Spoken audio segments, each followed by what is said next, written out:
O governo norte-americano de Donald Trump afirma que essas lanchas vêm do território venezuelano e que de lá transportam essas cargas de cocaína destinadas ao território dos Estados Unidos.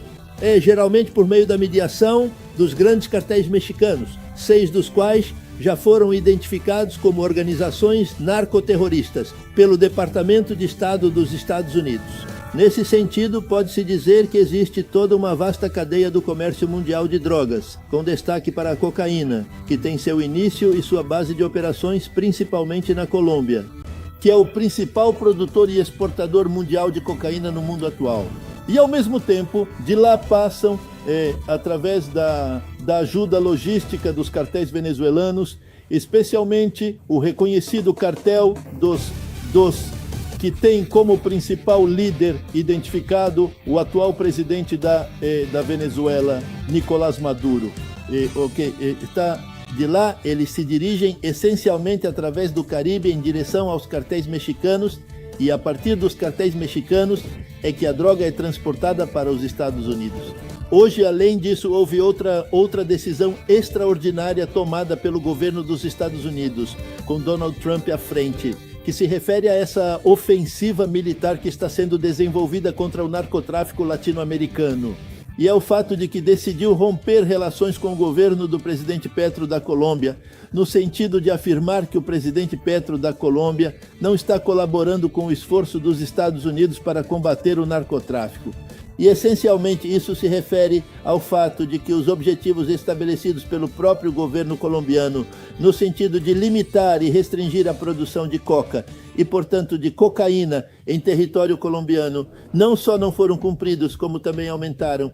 O cálculo feito pelo governo dos Estados Unidos é que houve um aumento de 56% na produção de cocaína, 2.800 toneladas de produção de cocaína por ano provenientes da Colômbia. Nesse sentido, a crise internacional se agravou, na qual os Estados Unidos estão liderando essa campanha militar contra o narcotráfico latino-americano, e agora inclui claramente também o presidente Petro, o presidente colombiano. Esse é um ponto de especial importância a ser levado em conta. E um último ponto que eu gostaria de ressaltar. Claro, Jorge. Líria, é isso. Há uma intensa preocupação no Brasil, porque os vários relatos vindos de fontes norte-americanas são de que o governo dos Estados Unidos, Donald Trump, o secretário de Estado, Marco Rubio, está se preparando para considerar a incluir na lista de organizações narcoterroristas os 2 principais grupos de narcotraficantes brasileiros, que são o chamado PCC, Primeiro Comando da Capital, de São Paulo, por um lado, e por outro, o Comando Vermelho do Rio de Janeiro. Estes são os 2 principais grupos de narcotraficantes brasileiros que seriam agora incorporados à lista do Departamento de Estado, que os considera organizações narcoterroristas. E sempre é bom lembrar que o governo dos Estados Unidos já acaba de informar, por meio do secretário de Estado, Maduro Rubio, na semana passada, disse que após a condenação do ex-presidente Jair Bolsonaro, os Estados Unidos vão impor mais sanções ao governo do Brasil, liderado pelo presidente Lula, e uma dessas sanções claramente pode ser a inclusão dessas 2 organizações do narcotráfico brasileiro na lista de organizações narcoterroristas do Departamento de Estado. Muito obrigado, Jorge Castro, por toda a análise, e ficamos atentos a tudo o que está acontecendo nessas águas caribenhas e a essa tensão. Obrigado, Jorge. Continua a ofensiva do presidente dos Estados Unidos, Donald Trump, para combater o narcotráfico em seu país, mirando diretamente no cartel dos sóis controlado pela ditadura chavista da Venezuela nas mãos de Nicolás Maduro.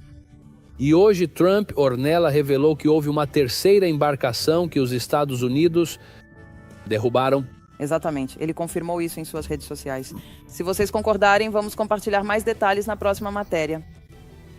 E vamos continuar, Ornella, aprofundando esse tema, por isso já cumprimentamos Andrés Clipan. Boa noite, Andrés. Tudo bem? Muito boa noite. Como vocês estão aí do outro lado também? Donald Trump não deu detalhes sobre essa 3ª embarcação, quantos supostos narcoterroristas estavam nela, certo? Nas anteriores, 11 em uma, 13 em outra, mas nesta não.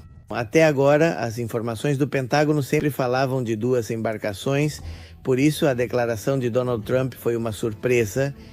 Além disso, ele disse, vocês viram 2, mas foram 3. Sim, ele disse isso pouco antes de embarcar para o Reino Unido. Ele já chegou a Londres junto com a primeira-dama Melania Trump. Como você dizia, Andrés, o Pentágono não forneceu detalhes como fez em outras ocasiões. Quem fez isso foi o presidente dos Estados Unidos nesta declaração à imprensa que acabamos de compartilhar e depois em uma publicação em sua própria rede social, a Truth Social. E o que Trump também disse nessas declarações, onde contou que houve uma terceira embarcação que foi atacada pelos Estados Unidos, ele se refere, obviamente, a embarcações ligadas ao narcotráfico venezuelano. Ele disse: parem de nos enviar drogas para os Estados Unidos. Já devem ter percebido que praticamente não há navegação no mar como consequência dessa postura dos Estados Unidos. Mas também o presidente norte-americano reiterou que a Venezuela deve parar de enviar criminosos, narcoterroristas e, especificamente, integrantes do Trem de Aragua, dos quais muitos já foram expulsos. Trump também reconheceu que nenhum governo fez o que ele fez nesse período para proteger a fronteira dos Estados Unidos, dizendo que no último mês não entrou sequer um criminoso em território norte-americano. Sim, exatamente. Há também um relatório anterior que relatava isso, né, desse fato, mas também da redução da quantidade de imigrantes que cruzavam pela fronteira sul dos Estados Unidos. Sim, um Donald Trump que mais uma vez mantém sua posição de continuar na luta contra o narcotráfico e sustentando esse desdobramento ali, a operação no Mar do Caribe. Lembremos que isso aconteceu em águas internacionais, mas, se lhes parece, vamos avançar com a informação, porque, claro, do outro lado, Nicolás Maduro falou sobre o desdobramento e o que ele chama de resposta à operação dos Estados Unidos, não é? Mais de 2 milhões de militares, e também falou de uma agressão por parte dos Estados Unidos após essa operação ali no Mar do Caribe, com navios destroyers.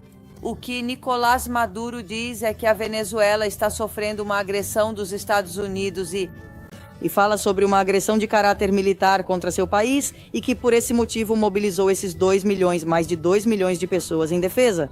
Se enfatizarmos o que aconteceu nas últimas semanas com isso que estávamos mencionando, o deslocamento dos Estados Unidos, foram 8 navios em águas do sul do Mar do Caribe em uma operação antinarcóticos. E Washington acusa Maduro de supostos vínculos, lembremos, que ele teria com o narcotráfico e, por esse motivo, oferece uma recompensa de $50 milhões pela captura de Nicolás Maduro. Ele disse: há uma agressão militar a caminho. Isso foi dito pelo homem que vemos na tela, Nicolás Maduro.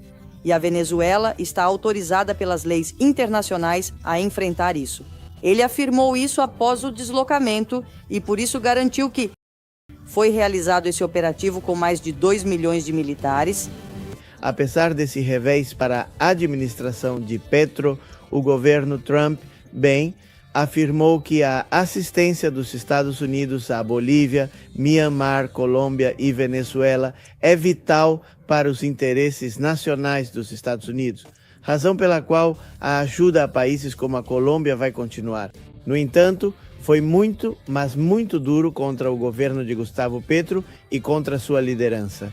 Em instantes, através de um relatório, vamos contar mais detalhes sobre o que significa essa desertificação e a reação que Gustavo Petro teve em relação aos afundamentos das narcolanchas realizados pelo Exército dos Estados Unidos, mas isso é daqui a poucos minutos. Falando de Gustavo Petro, do presidente da Colômbia, que Andrés Clipan mencionou há pouco, se de fato ele quer se aproximar posições com os Estados Unidos, ele escolheu o caminho errado porque qualificou a atuação norte-americana no Mar do Caribe como um assassinato. Essa foi a definição utilizada pelo presidentíssimo questionado da Colômbia, que conseguiu que os Estados Unidos, nada mais nada menos, retirassem o financiamento para o combate às drogas. Um dado nada menor, o cultivo da folha de coca voltou a bater recorde na Colômbia desde que Gustavo Petro voltou à ou na verdade assumiu a presidência de seu país. Disse: matar com um míssil 3 passageiros de uma lancha desarmada e sem blindagem é um assassinato. O governo dos Estados Unidos está assassinando latino-americanos em sua própria terra, porque isso é mar territorial. referindo-se ao ataque às embarcações do narcotráfico que o governo dos Estados Unidos mostrou ontem e que hoje Trump confirmou que houve um terceiro ataque dessas características. De acordo com Gustavo Petro, o que aconteceu na embarcação ocorreu no mar territorial da Venezuela, onde ele disse: os Estados Unidos não têm o direito de atacar. E em meio a essa tensão com o regime venezuelano, ao qual a administração Trump acusa de liderar a organização narcotraficante do Cartel dos Sóis, lembremos que houve 3 ataques a embarcações do narcotráfico. O presidente colombiano afirmou que o barco saiu da Venezuela e foi interceptado pelas tropas que foram deslocadas há vários dias para o sul do Mar do Caribe.